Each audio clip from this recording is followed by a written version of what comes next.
welcome to the album man, and today I'm going to be doing a track review of Rush's new single Headlong Flight.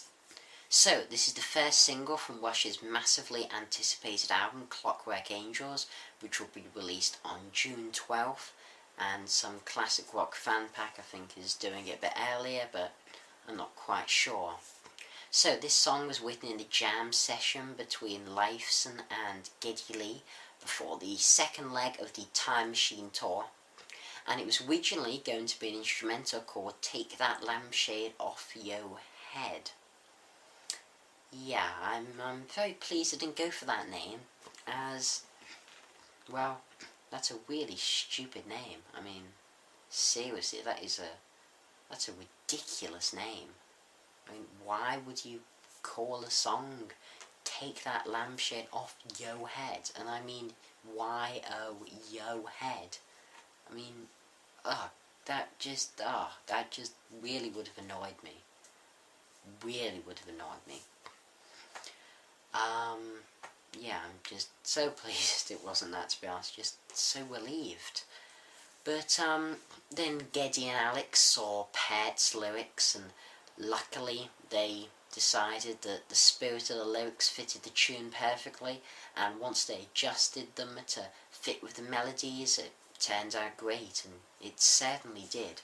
The song starts out with a really nice riff from Lifeson before the drums get turned up and a notch, and Alex switches on his overdrive, and it's not long before you could mistake this song for Cannibal Corpse. No, I mean, of course it's not death metal. This is Rush we're talking about, and prog rock. But you know what? I don't think I can name a Rush song that's this heavy. It's the heaviest Rush song I've ever heard. It's very heavy for Rush, especially as I've been listening to stuff like Grace Under Pressure and Signals, and the album that's bright red, I can never remember the name of. Hold Your Fire? Something like that? Don't quote me on it. And those albums, they're more keyboard driven.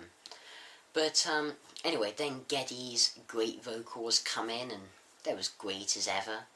But I'm not quite sure if the I Wish That I Could Live It All Again is part of the chorus, because they do a catchier bit after it on subsequent times after the first one. I'd say it's probably a pre-chorus, to be honest. But both of the chorus things, they're really catchy, and I like them a lot. There's also a quite nice wah-wah drenched solo, but to be honest, it could have been longer, could have had less wah.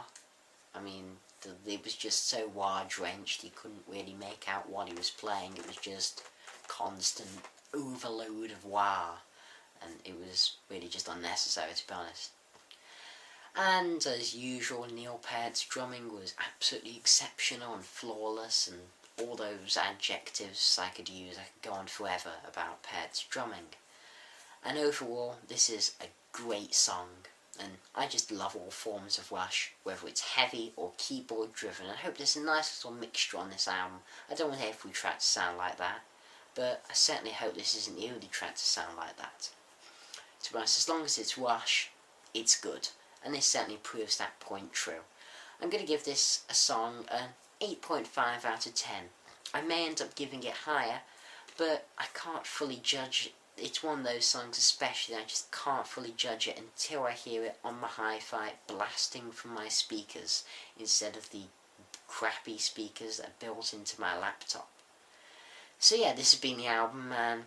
A short little track review, so thanks for watching, comment, rate, subscribe, and long live rock and roll, which is especially appropriate as, if you didn't know, this picture here was actually a picture from a Rush concert that Rainbow used, and they just wiped out the banner saying Rush stuff, put long live rock and roll on it. And all the t-shirts you can see here that are black, they actually wear Rush t-shirts, so that's why they blacked them off, because it was Rush at a festival. Little trivia fact for you then. So anyway, so just